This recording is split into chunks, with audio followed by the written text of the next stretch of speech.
Welcome back, everybody. It is Truth and Telos Ministries, and we got another one here for you today. The hits, they keep coming, folks. They keep coming.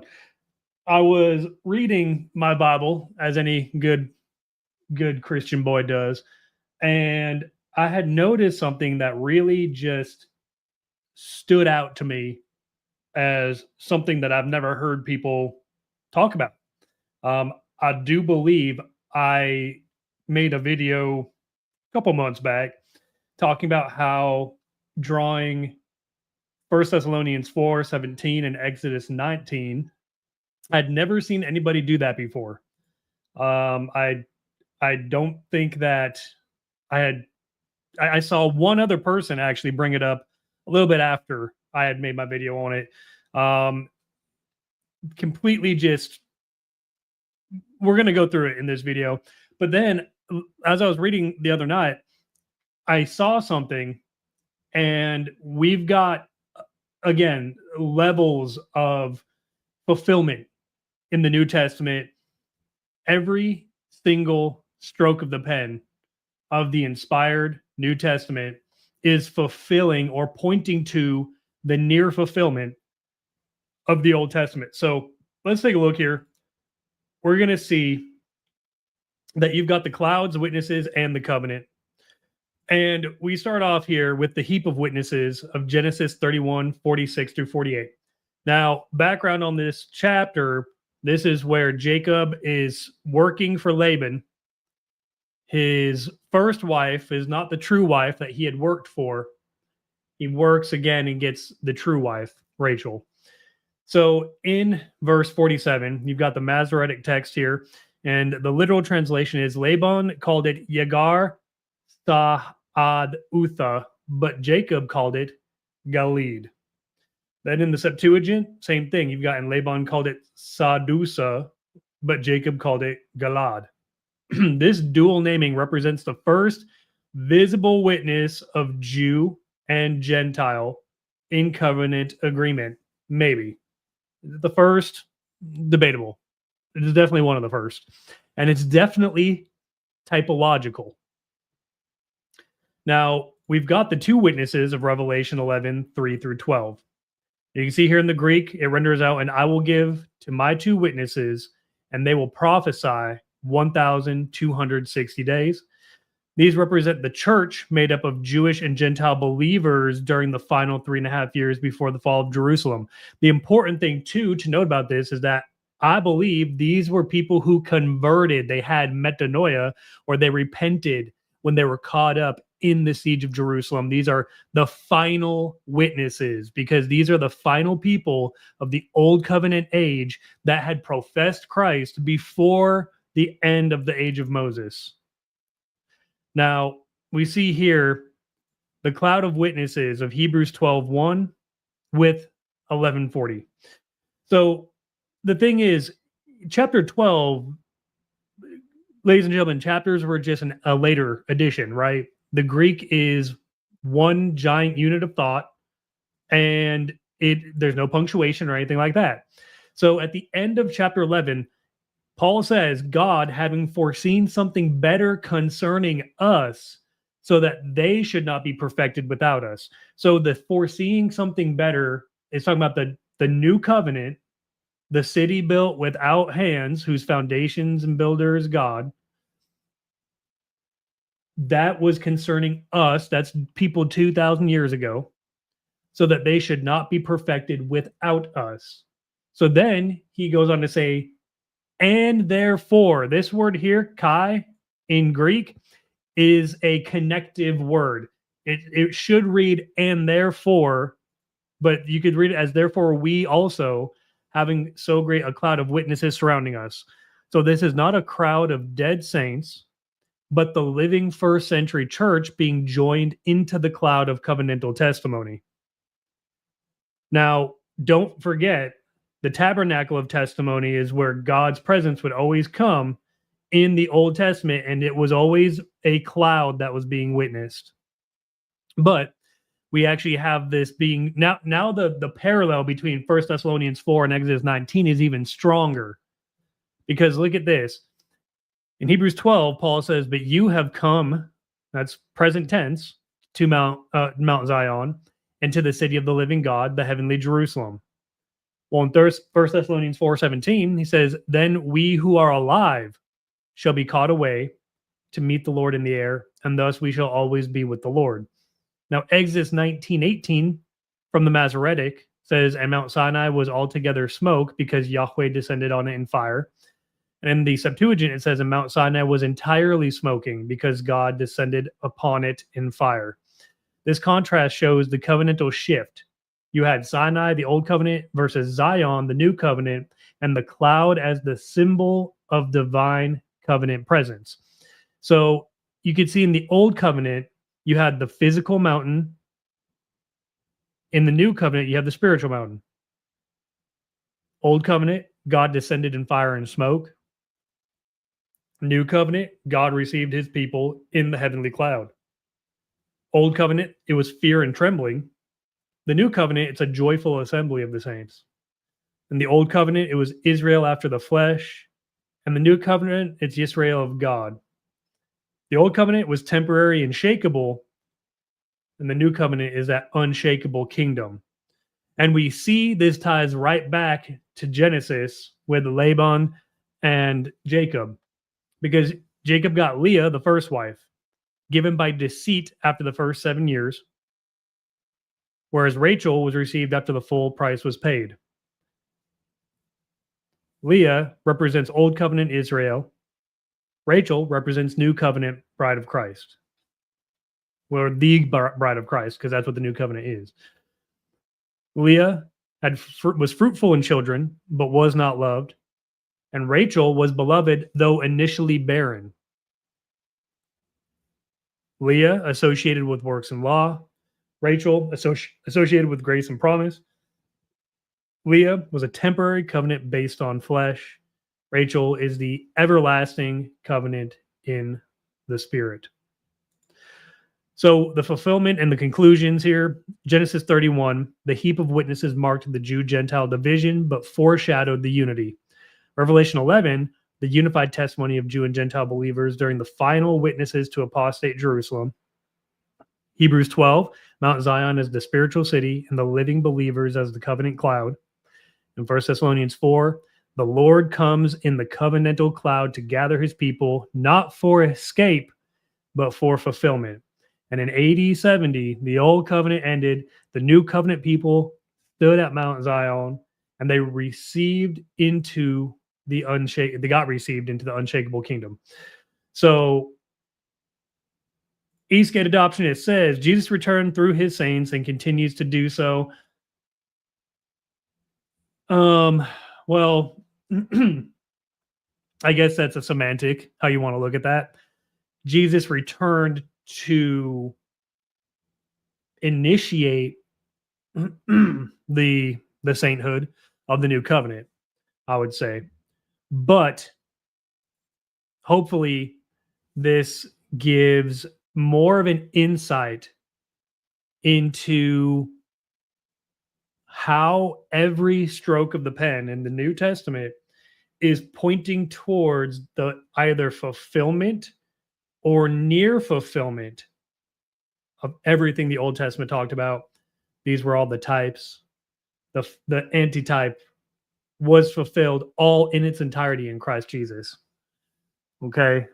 And he did return in 70 AD. This is how we are living under the new covenant that God had, in the plan before the foundation of the world. And Eastgate Adoption, it says Sarah was a true bride. Also, absolutely. That's why, excuse me, in Galatians 4, Paul, when he is essentially contrasting the Jerusalem that was then standing, the physical Jerusalem who was bringing her children forth into slavery, he calls her Hagar. But yet, he contrasts Sarah as the heavenly Jerusalem, the Jerusalem above. And again, let's not forget that that's what he says in Hebrews 12:22. It's the Mount Zion that is the city of the living God, the heavenly Jerusalem. This is the fulfillment of all things having been written. And I really think that this is something that people have overlooked. I have heard before people thinking that Hebrews 12:1 is about dead people. Oh, this is our cloud of witnesses. But I think if we look at it from this perspective, from this framework, it actually makes a lot more sense who this cloud of witnesses are. And I'm going to bring up the verse real quick, because when you see what's being said here, it really does open up a whole new understanding of covenant theology.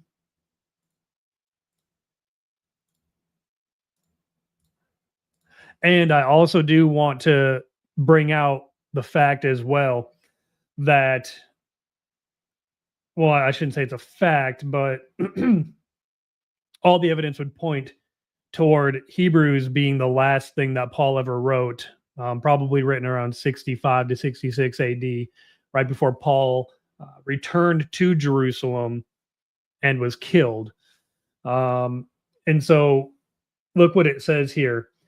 It says, "For hence, Kai, also we." Now, I would say they should say, "And for hence we, having a cloud of witnesses of such an outgrowth lying around us, every weight having set away, also the well about standing sin." And he even says it's that which is offered to us as good from all sides. So again, he is speaking about, well, he's speaking to Hebrews, to Jews. So he's saying that there was other Jews that were trying to offer them the sin, the phalens, as something good. It was going back to the old ways, right? To reject Christ and stay under the law of Moses. The wrestle lying before us. Now, this word, it's actually agona. It really means like agony. It means the strife that was laying before us. At that time, this is talking about the culmination. It was about to be the culmination of the Great Tribulation. Now, don't forget, in Revelation, John says that he was the brother and co-communer in the affliction and kingdom. This affliction, this is the Great Tribulation. John was writing at the time the Great Tribulation was happening. Paul wrote Hebrews as the Great Tribulation was happening. Okay? This tribulation was a tribulation of being persecuted by the Jews and by the Gentiles, and then culminating in AD 70 with the siege of Jerusalem. So it's important that we understand what the context is, because interestingly enough, this word nephos, it's the only time this word is used in the entire New Testament. But the word cloud actually in the New Testament is a derivative of this word nephos. Because when you look up the word cloud in the New Testament, let's specifically look at like Matthew 26, for example. So then Jesus says to him, you say it, whereas I say to you, from now on you will the Son of the human, having seat out of those at the right hand of the ability, and coming on the clouds of the heaven. So this word is naphelun, and it's the word that is most commonly used as cloud, but it's a derivative of this word in Hebrews 12, and this actually means cloudy. So I would argue this means coming on the cloudiness of the heaven. And the reason why I would say that is because every time in the Old Testament where it talks about God coming in judgment, his presence coming in judgment, it says it's a day of murkiness, right? Cloudiness. So let's look at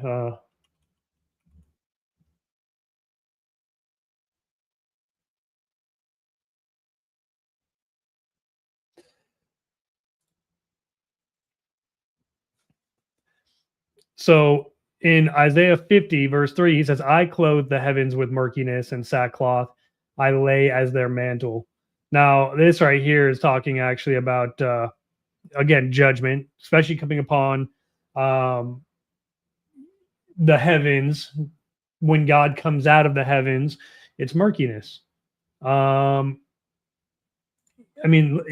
32, and I will mantle the heavens in quenching you, and will murkify their stars.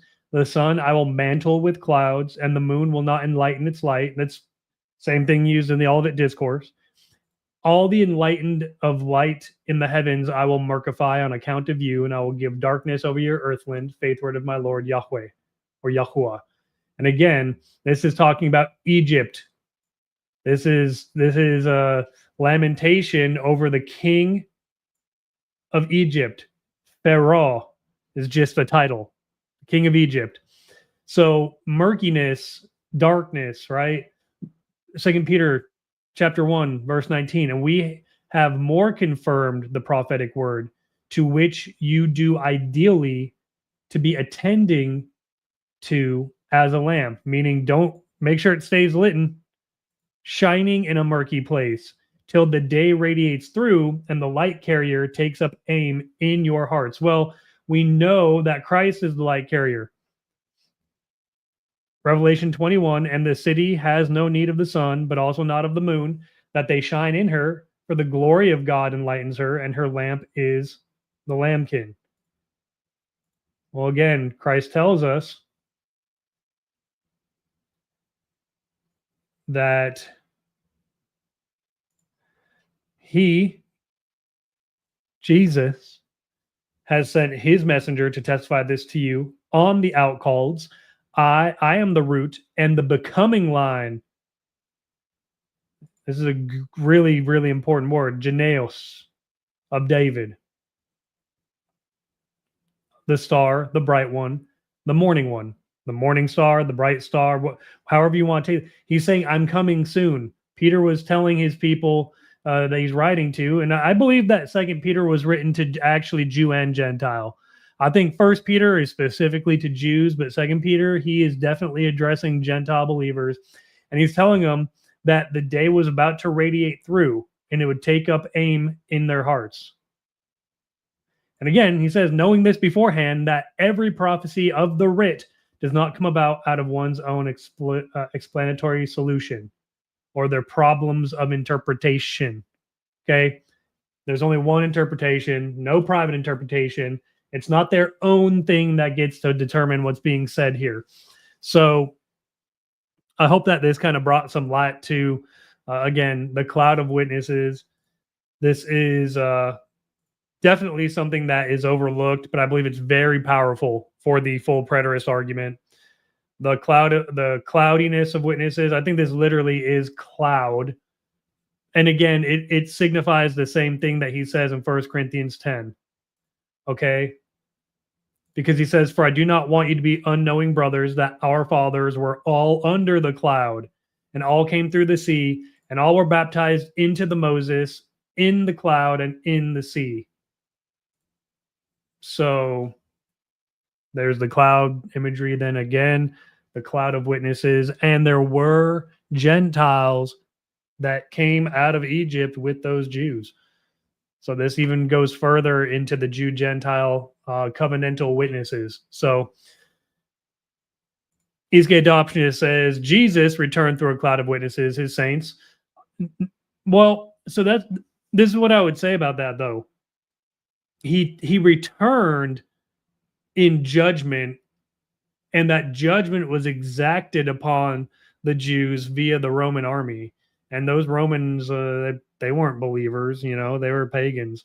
So I think that it's more that he came to them.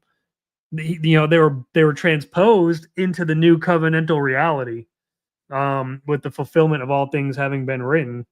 But yeah. So anyway, hopefully this is enlightening for everybody. Again, we really need to just look at the word of God and see what's being said here. This cloud of witnesses is not dead saints. They're living, breathing people that were living through the transition from the old covenant to the new. Israel was in their final exodus. So that's all I got for this time. And until next time, take it easy.